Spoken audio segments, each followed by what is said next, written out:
ขอขอบคุณพี่น้องที่ยังนั่งมายอมหนีฟังลำดียังค่อยเชียร์บ่เบื่อฟ้องมาซ้อมไก่กำลังใจยังเหลือล้นคนล้ำกะบ่เมื่อยผู้สาวแซวอยู่เรื่อยถึงหันกะบนคือตาโปตัวผมหน้าที่นี้ขน้องพี่อย่าเมินหมางผมแสดงไปตามบทอีพอยนเพิ่นเขียนไว้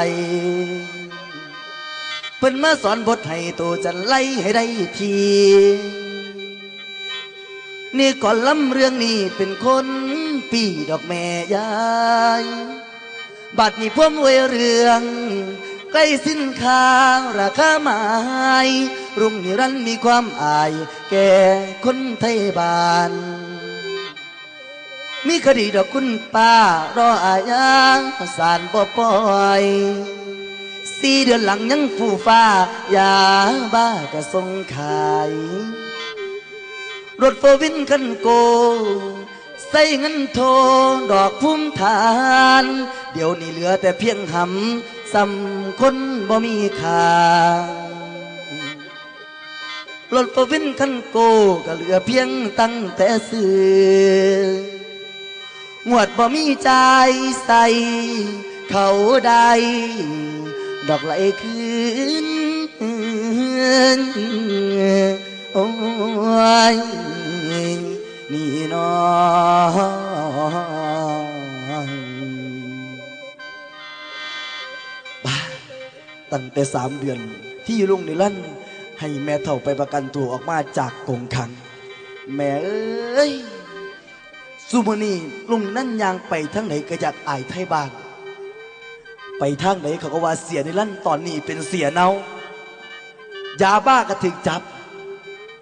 ผู้ใดเขาก็มาดับหน้าถือตาความจริงถูกเปิดเผยเรื่องนี้แห่งจะเป็นใหญ่ถ้าเกิดเมื่อใดที่เทวดาขายลุงนิรันดร์นะให้คนรู้ว่าลุงนิรันดร์นี่อึบกันกับแม่เฒ่าลุงนิรันดร์บ่มีหน้าไว้ใสแน่นอนบ้ามันนี่ลุงนิรันดร์รู้สึกอายชาวบ้านบ่กล้ายางไก่บ้านไก่เมืองว่าสิออกไปเล่นน้ำหน้าดำลงอยู่ต้องให้ทงหน้ามันต้องในยางพาบ้านไปขันลุงนิรันดร์ยางพาบ้านไปทุกคนก็ต้องซีหน้าลุงนิรันดร์ปนน้ำลุงนิรันดร์ของปนน้ำบาเป็นพอข่ายาบ้าเป็นเสียเน่าไปทั่วไปกินเหล่าเมาจากหน่อยเราขยางไปก็น่ามันก็สิบอยากอายคนเราตัวนี้ท้องนี่ผู้แม่เท่าแนมแต่ดอกทางเธอรุ่งยุตามลำพังสิจอบลอยมาเบาเราขาวบ่แทบต้องเหล่าสีได้เดี๋ยวนี้ไฟล้ำคนสับสนหลายอย่างเงินเกาหลีพอเท่าเบี้ยวกระสุนเกียงเป่าแปด2 เป็กบินเลยน่ากระจำดอกเบี้ยเร่งด่วนมือนายจ่า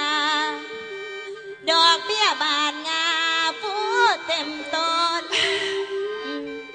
ผัวเกาหลีสิมาแล้วนั่ง3 แจวย่านขาดทองย่านซุ่มพี่ละน้องเขาสิเว้ายำเอาพยายามสิอ้อยเว้าตั้งหลายเทื่อดอกทางเคยแต่บ่มีเวลาสิจอบลอยมาเบาเมื่อนี่เป็นใจให้อีเมียมันกะบ่อยู่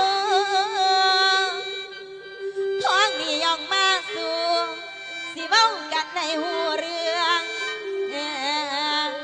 กับผัวน้อยสิอ้อยมัน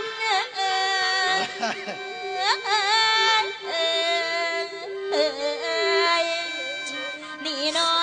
ง40 ดีกรีนี่มันแก้วอีหลีไว้